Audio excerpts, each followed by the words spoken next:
Madame, Monsieur, bonjour et bienvenue au Flash Info sur Kivu Morning Post. Nous sommes mardi 22 avril 2025. Les avocats du PPRD, parti de Joseph Kabila, ont interpellé le vice-premier ministre de l'Intérieur et de Sécurité, affirmant que les accusations contre leur parti et son président sont fausses. Ils demandent à Chabani Louko Jacquemin de revenir sur une décision qualifiée d'abus de pouvoir visant à museler un parti républicain.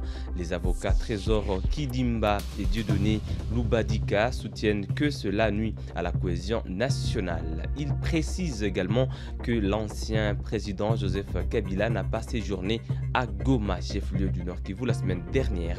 Le PPRD déclare que l'accusation selon laquelle Kabila aurait voulu passer par Goma n'éprouve pas son soutien à la rébellion. L'Observatoire de la dépense publique ODEP dénonce les dérives politiques et médiatiques autour de l'ancien président Joseph Kabila.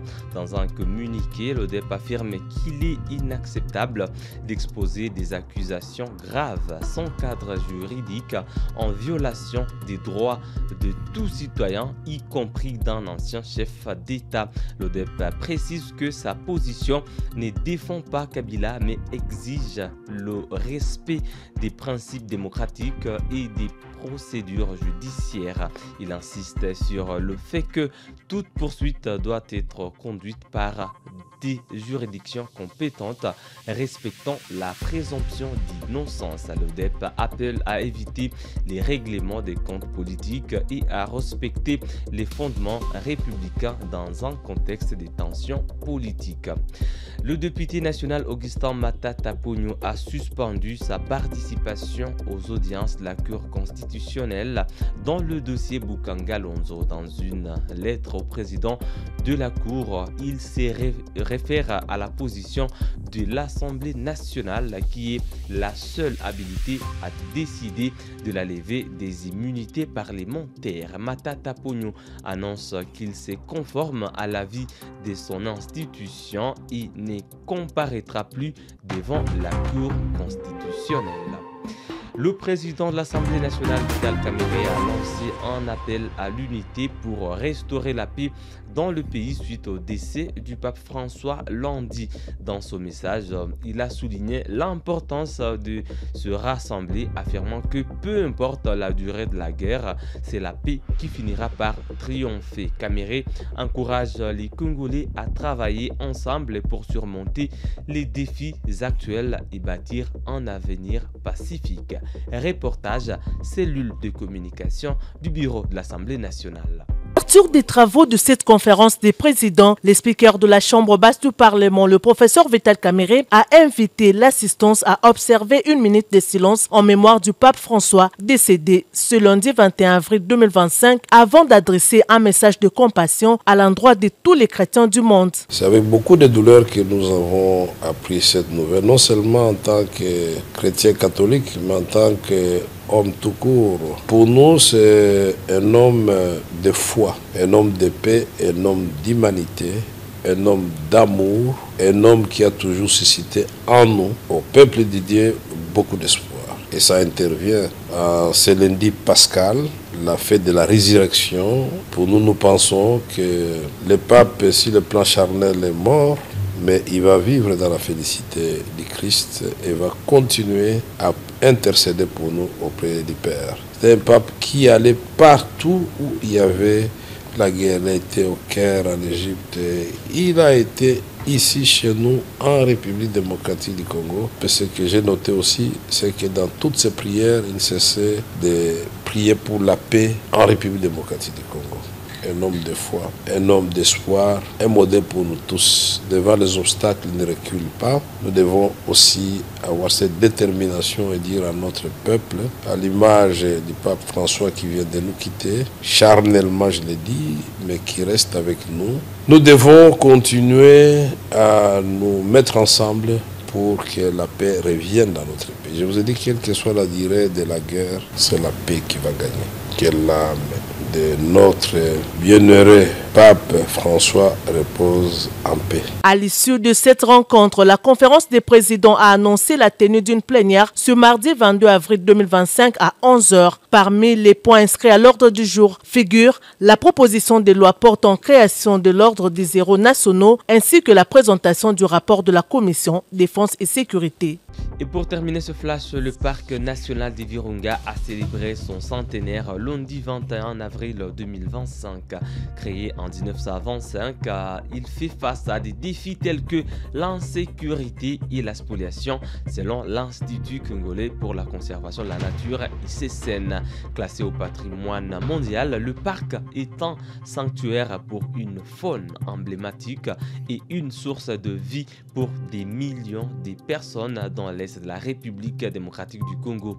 Lors de la cérémonie de lancement des activités commémoratives du centenaire du parc national de Virunga, Emmanuel Desmeraude, directeur provincial de l'ICCN au Nord Kivu, a rappelé que la RDC est le premier pays à avoir créé l'administration des aires protégées. Suivez Emmanuel Desmeraude. Cette journée, c'est pour célébrer le passé, mais c'est également pour s'exprimer sur l'avenir. Et c'est l'avenir qui compte. La période que nous vivons aujourd'hui est une période exceptionnellement difficile. Mais c'est également la période que nous regarderons et que nos enfants regarderont comme la période où nous avons fait face à des obstacles exceptionnels et nous avons réussi. Et donc c'est l'avenir qui compte. Et si Son Excellence, Monsieur le Gouverneur, nous a demandé de nous réunir aujourd'hui, c'est dans cet esprit-là de voir ce parc comme un symbole de construction, de résilience et de vision d'avenir. Et donc, je vais, je pense, m'exprimer en plus de détails plus tard, mais il ne faut pas oublier que ce parc est un parc qui représente la nature, mais une nature qui s'intègre dans le paysage humain, qui s'associe aux populations et qui crée une économie moderne.